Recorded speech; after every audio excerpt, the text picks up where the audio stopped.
பார்க்கலாமா? உரையார் இழித்தக்க காணிற் கண அப்படிங்கிறது பழமொழி. இதுக்கான பொருள் பாருங்க, நண்பரை பழித்தல் கூடாதுன்னு கொடுத்துருக்காங்க. ஸோ இதுக்கும் அதுக்கும் எப்படி லிங்க்குன்னு சொல்கிறேன். ஃபஸ்ட்டு உரையாருங்கிற ஒரு வார்த்தை இருக்குது.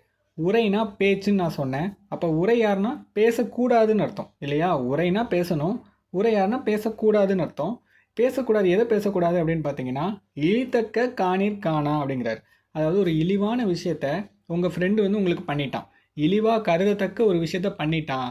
அதை நீங்கள் என்ன பண்ணணும், ஒரு கனவாக நினச்சி மறந்துடணுங்கிறார். அதான் காணிற் கணான்னு சொல்லியிருக்காங்களா, ஒரு கனவாக நினச்சி மறந்துடணும்.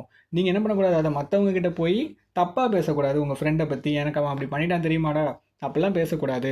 நண்பரை பழித்தல் கூடாது. அவன் உங்களுக்கு பண்ணுவான், ஆனால் நீங்கள் அவனுக்கு என்ன பண்ணக்கூடாது, அதை பண்ணக்கூடாதுன்னு சொல்லியிருக்காங்க. ஓகேவா? அப்போ உரையார் இழித்தக்க காணிற் கணா அப்படின்னா என்ன அர்த்தம்? நண்பரை பழித்தல் கூடாதுன்னு அர்த்தம். இப்போ அடுத்த பழமொழி என்னன்னு பார்க்கலாமா? உலகினுள் இல்லதற்கு இல்லை பெயர் அப்படிங்கிறது பழமொழி. இதுக்கான பொருள் பாருங்க, முறையாகவே எதையும் ஆராய்ந்து செய்கன்னு கொடுத்துருக்காங்க. இந்த பழமொழியை பொறுத்த வரைக்கும் நம்ம ஷார்ட்கட் பேஸ் பண்ணி போயிடலாம். அதில் பாருங்க, உலகினுள் இல்லைன்னு கொடுத்துருக்காங்க. அதாவது உலகத்திலேயே இல்லாத ஒரு விஷயத்த நீங்கள் கண்டுபிடிக்கணும்னு வச்சுக்கோங்க. எப்படி கண்டுபிடிப்பீங்க? ஆராய்ச்சி பண்ணி தானே கண்டுபிடிப்போம். இதில் பொருளில் பாருங்கள், ஆராய்ந்துன்னு ஒரு வார்த்தை இருக்குது. அதை லிங்க் பண்ணி எடுத்துக்கணும். சரிங்களா? அப்போ உலகினுள் இல்லதற்கு இல்லை பெயர் அப்படிங்கிறது பழமொழி. அதுக்கான பொருள் என்ன? முறையாகவே எதையும் ஆராய்ந்து செய்க. அந்த ஆராய்ந்துங்கிற வார்த்தையை நோட் பண்ணிக்கோங்க. இப்போ அடுத்த பழமொழி என்னன்னு பார்க்கலாமா? இயற்கை மேல் காக்கை அப்படிங்கிறது பழமொழி. அதுக்கான பொருள் பாருங்க, அளவற்ற ஆசைப்படுபவர்னு சொல்லி கொடுத்துருக்காங்க. ரொம்ப சிம்பிள். இப்போ நம்ம வீட்டில் வந்து உலக்கையை வச்சு குத்துவோமா? குத்தும்போது தானியங்கள் தெறிக்கும். தெறிக்கக்கூடிய தானியங்கள் கீழேயும் கொட்டி கிடக்கும், வானத்துலேயும் அப்படியே பறந்துட்டு இருக்கும். அதோட தூசி மாதிரி பறந்துட்டு இருக்கும்.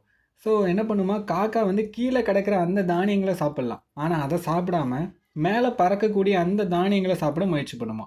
அதுக்காக நம்ம குத்துறோம் பார்த்தீங்களா உலக்க, அது மேலே ஏறி உட்காருமா.